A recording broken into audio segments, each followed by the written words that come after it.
Okay, so now we'll season up our meat. First we'll start off with the ground cumin. I'm going to go with about 2 tablespoons. So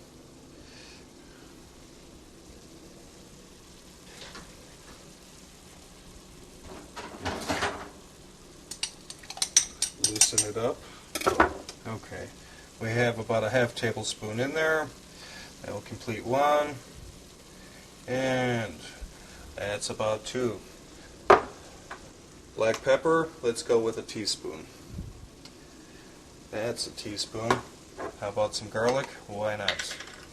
Garlic, we'll go 2 tablespoons roughly. Just use whatever is convenient for your measuring devices. Okay. Salt, don't want to use too much salt. I'll go with 1 tablespoon. That's good. Now we'll mix it all up. Then last, what we'll add is the tomato sauce.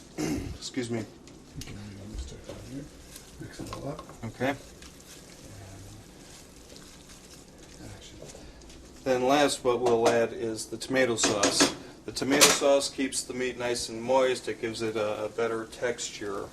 Okay, if you just serve it like this, tastes like ground beef with tomatoes, onions, peppers, and cumin.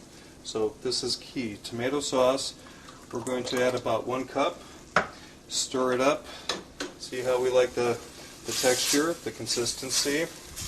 You just want enough in here just to bind it all together. Okay, that's looking good. That's about 1 cup in there.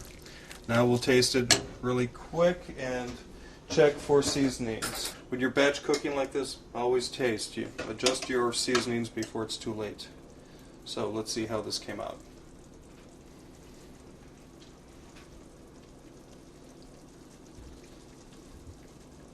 Cumin, garlic, pepper, salt. It's very good. I don't think I need to add anything. So now that this is done, we're going to take it off the fire, set it aside, and we'll start the work on the omelets.